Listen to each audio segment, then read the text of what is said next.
Tudo bem, meus amigos? Sejam bem-vindos ao canal. O assunto de hoje é, mais uma vez, a novela aqui do YouTube, a mais assistida do YouTube.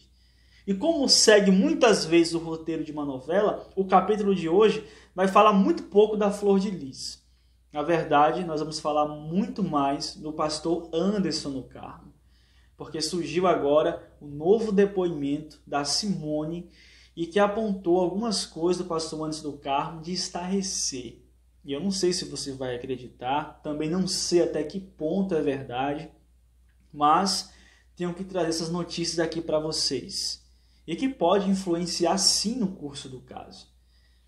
Antes de a gente comentar, eu quero convidar você que ainda não é inscrito a se inscrever. Venha aumentar a família desse canal. É tão facinho, só dá um cliquezinho ali e você já vai estar inscrito aqui no nosso canal. E não posso deixar de agradecer todos vocês, meus inscritos, meus amigos, que estão sempre comentando aí nos comentários dos vídeos, dando o teu like, participando do canal. Vocês são muito importantes para mim. Na verdade, vocês são a razão desse canal existir e de eu estar aqui gravando esse vídeo.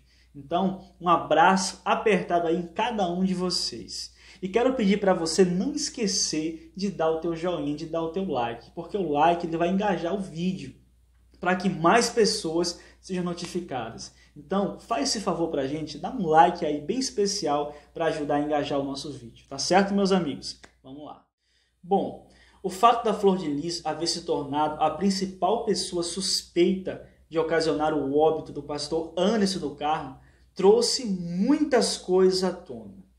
E coisas não só que se relacionavam com o crime cometido, mas também que se relacionavam com a violação da imagem que a Flor de Lis e o seu esposo, o pastor Anderson, apresentavam para a sociedade. Uma delas foi o fato da Flor de Lis frequentar a casa de swing, com seu esposo sendo participante e conivente disso. E o que mais chocou muitas pessoas, e particularmente a mim também foi o que mais me chocou depois do crime, obviamente, foram os rituais que testemunhas de dentro da casa, que eram filhos, que viviam ali, que conheciam a dinâmica familiar daquela família. E essas testemunhas contaram que presenciaram rituais. Um deles, por exemplo, o Anderson chegou a se despir, ficou nu, fizeram um círculo em torno dele e a Flor de Lis como que presidia aquela reunião como sendo uma sacerdotisa e o Anderson se apresentando mesmo como sendo uma oferenda. E isso segundo testemunhas oculares. E sem dúvida são coisas que, por mais que não se relacionem com o crime, mas vão contrastar com a imagem que a Flor de Lis apresentava. E hoje, dia 26, saiu o depoimento da Simone para o Conselho de Ética, e a Simone trouxe algumas coisas novas que nós não sabíamos referente ao pastor Anderson do Carmo. Agora, há um problema aqui nessa história, que para mim é o mesmo problema que há, um problema literário que há no livro Dom Casmurro. Quem leu já sabe, é um dos maiores enigmas da literatura brasileira, aonde fica aquela questão, Capitu traiu ou não traiu Bentinho?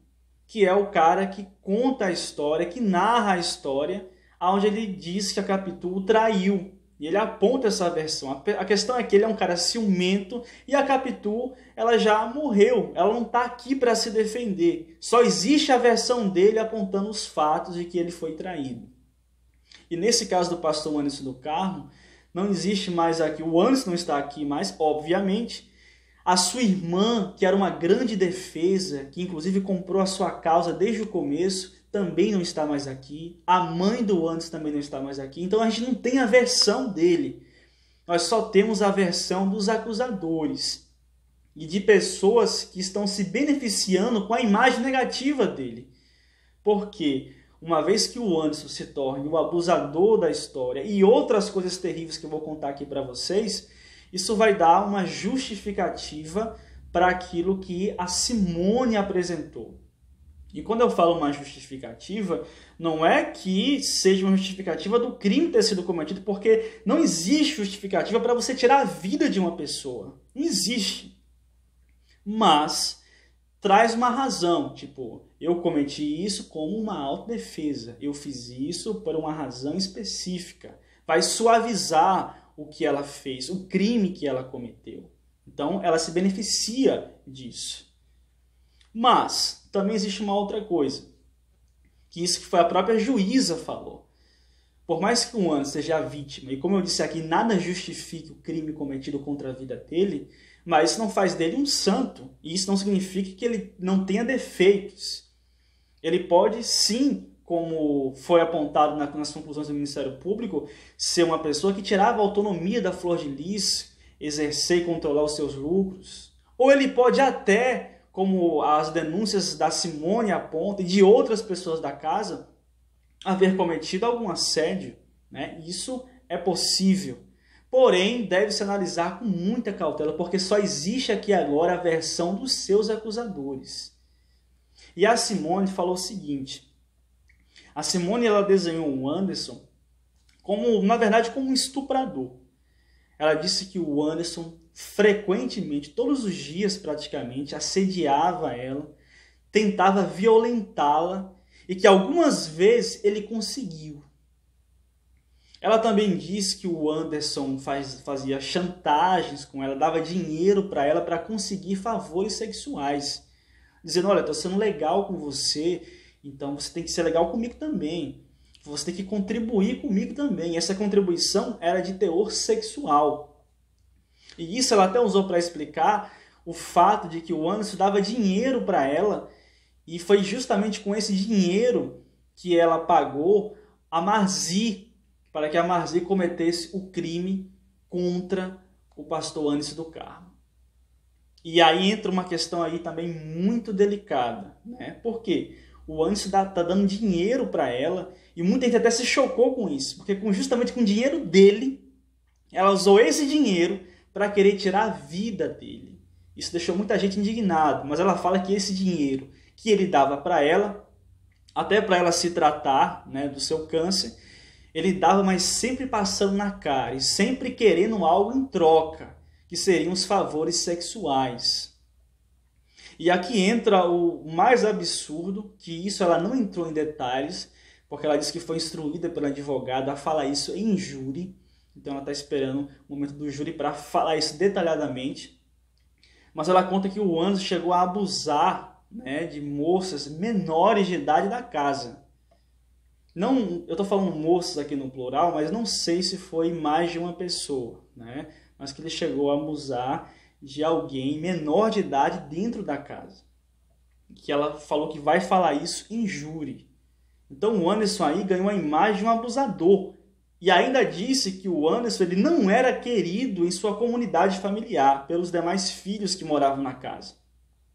A Simone conta que o Anderson ele era bom para a Flor de Lis. Para a Flor de Lis ele fazia tudo. Mas, se tratando dos seus filhos, né, os seus filhos por adoção, os seus filhos de consideração, ele era uma pessoa hostil. Ele não era querido, segundo ela. E isso vai contrastar enormemente com a imagem que nós conhecíamos do Anderson quando ele estava vivo. Que era um cara que era de família, um cara que amava a sua família, que amava os seus filhos, um cara tranquilo. A Simone fala que foi agredida fisicamente por ele. Ela até detalha com uma certa riqueza de detalhes, quando ela conta que estava uma vez no banho, se secando, e o Anderson entrou no banheiro e tentou violentar ela. E como ela resistiu, ele pegou ela e jogou na pia. Um perfil de uma pessoa agressiva.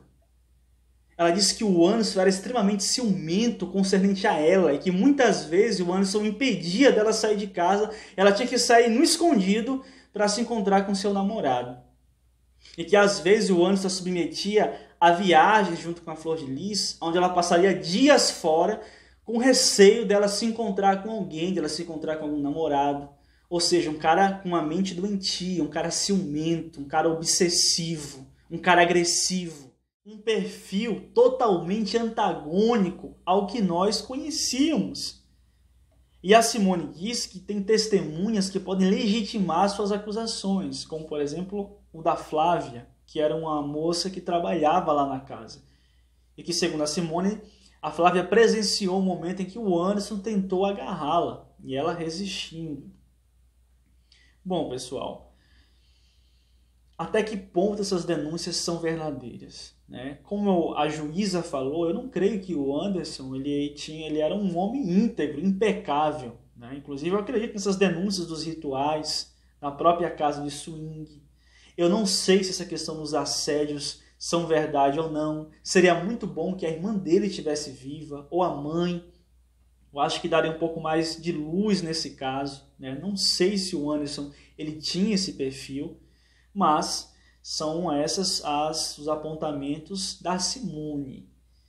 E ela vai à júri e ainda vai trazer coisas mais inéditas, porque ela vai detalhar que o Anderson abusava, né, de outras pessoas dentro da casa. Não foi apenas ela.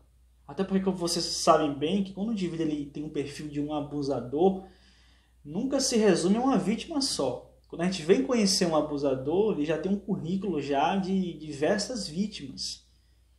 E o Anderson, por isso que muita gente até questionou isso quando a Simone começou a fazer as acusações. Muita gente começou a se questionar, poxa, só dela, o Anderson só se interessava por ela, tinha várias mulheres dentro da casa, e as outras mulheres, né? Mas a Simone aponta que acontecia isso também com outras mulheres. Estou falando aqui no plural, mas não sei se realmente é mais de uma, né? Agora, também existe um discurso de outras pessoas da casa que não falaram isso do Anderson, que não apontaram o Anderson com essa tirania toda ou com esse perfil abusador, né? Outras pessoas da casa não vão legitimar esse discurso. Por isso que a gente não pode ter uma visão unilateral. Não é uma testemunha que vai definir tudo. Eu só acredito tanto na culpa da Flor de Lis porque há várias testemunhas. Há várias testemunhas que corroboram por um mesmo ponto. Inclusive um depoimento fantástico foi o da Roberta, que eu até fiz um vídeo aí sobre a cassação da Flor de Lis, o depoimento que calou Flor de Lis. Se você não assistiu, assiste lá, porque tá um vídeo muito interessante, porque foi um depoimento para mim maravilhoso, que vai corroborar na cassação da Flor de Lis. Por mais que a defesa dela tenha essa estratégia para querer inocentar a Flor de Lis, gente, a cassação dela vai acontecer, a coisa certa. Vocês vão ver aqui. Por isso, se você não é inscrito ainda, já se inscreve no canal para você acompanhar aqui neste canal a cassação da Flor de Lis e, consequentemente, a sua prisão. Porque, ainda que a justiça dos homens falhe, a de Deus essa não falha. E eu creio na justiça de Deus e creio que a justiça de Deus, neste caso, vai agir aqui através da justiça dos homens. A Flor de Lis ela vai ser presa e vai pagar pelo que ela fez.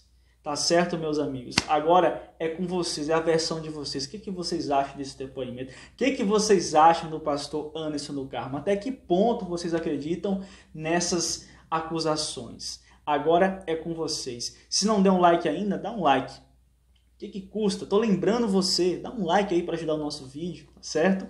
E também se inscreve no canal, caso você não seja inscrito, para você acompanhar mais notícias referentes a esse caso aqui, tá certo? Um abraço em todos vocês, que Deus os abençoe.